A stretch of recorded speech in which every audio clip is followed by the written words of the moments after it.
Bueno, nos toca cerrar hoy semana.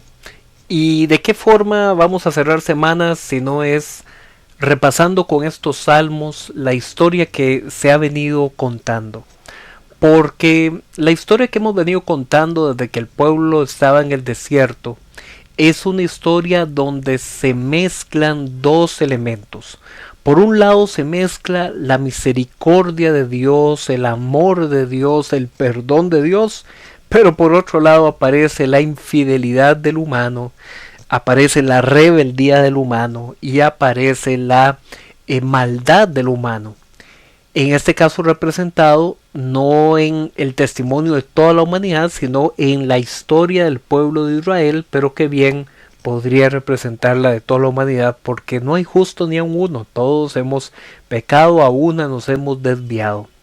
Así es que en este Salmo 106 se habla de eso, porque por un lado es una alabanza a Jehová porque Él es bueno, porque para siempre es su misericordia, pero después comienza a ser un recorrido histórico de todos los diferentes actos de rebeldía que tuvo Israel desde la época del Éxodo y cómo poco a poco fueron olvidando al Dios de su salvación.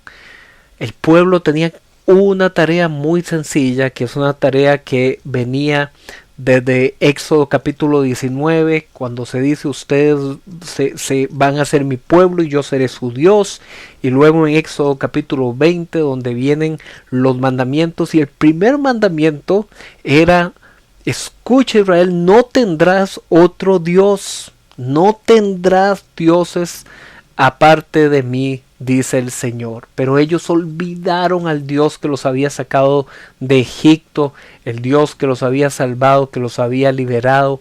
No oyeron la voz de Jehová, sino que lo provocaron a ira y constantemente se entregaron a la adoración de los ídolos cananeos, e incluso de los versículos más fuertes que vamos a encontrar aquí en los Salmos.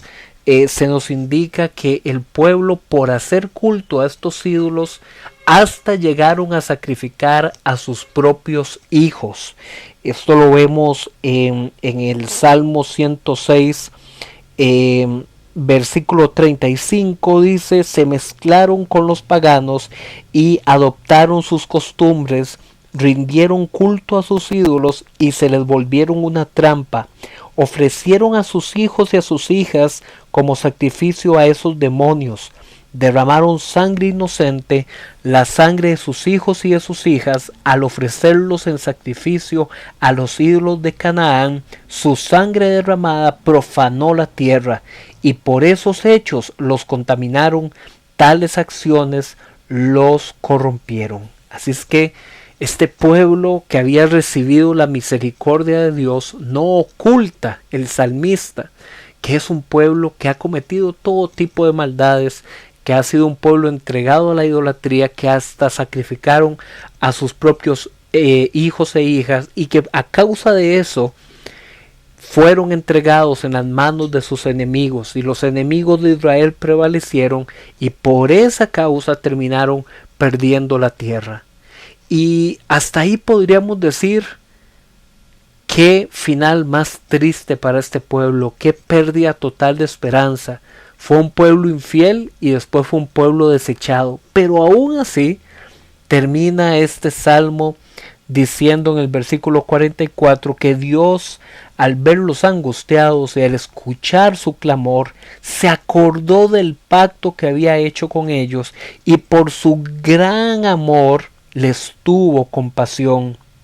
Hizo que todos sus opresores se apilaran delante de ellos.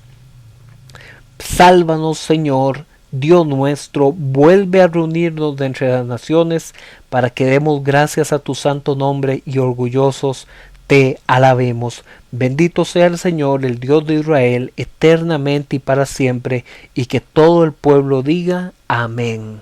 Así termina este precioso salmo. No oculta los errores de infidelidad histórica del pueblo, pero al final termina diciendo: Señor, sálvanos tú, porque solamente tú eres misericordioso y bueno, y solo tú puedes restaurarnos. Así es que es un salmo donde sencillamente podemos decir: Alabado sea el Señor porque para siempre es su misericordia. Y esa misma idea la vamos a encontrar en el Salmo 107. Porque en el Salmo 107 comienza diciendo: den gracias a Dios porque Él es bueno, porque su amor es para siempre es su misericordia. Y aquí también se nos da un repaso de las maldades de este pueblo que fue afligido, este pueblo que constantemente se apartó del Señor, pero que aún así, en su rebeldía, en su aflicción, buscaron la ayuda de Dios, clamaron en medio de su angustia a Jehová, que los podía librar de todas sus aflicciones. Y termina, o en una sección casi finalizando, en el versículo 31 dice: den gracias al Señor por su gran amor, que lo exalten en la asamblea del pueblo, que lo alaben todos.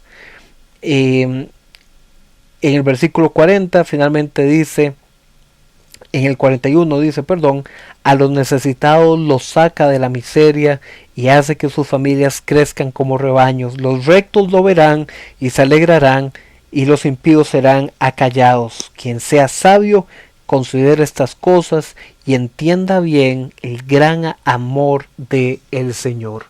Estos son salmos para meditar en su amor, en su misericordia, en su perdón. Son salmos que exponen que el pueblo ha sido infiel, ha sido rebelde y que ha sido afligido a causa de su infidelidad, pero el amor de Dios prevalece.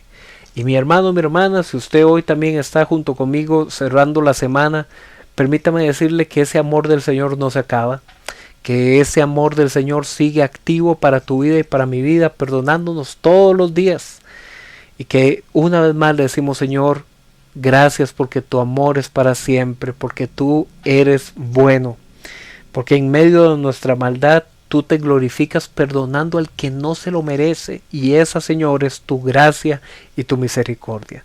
Así es que fue cierto para el pueblo de Israel y sigue siendo cierto y una verdad en nuestras vidas, y por eso todos los días le exaltamos y le alabamos diciendo: Señor, gracias porque tu amor es para siempre. Cerramos así esta semana. Nos vemos mañana. Vamos a continuar mañana con la historia de David, y después vamos a seguir con otros salmos de David. Pero seguimos avanzando en esta historia, y la palabra del Señor se sigue convirtiendo en un alimento para nuestra vida. Nos vemos.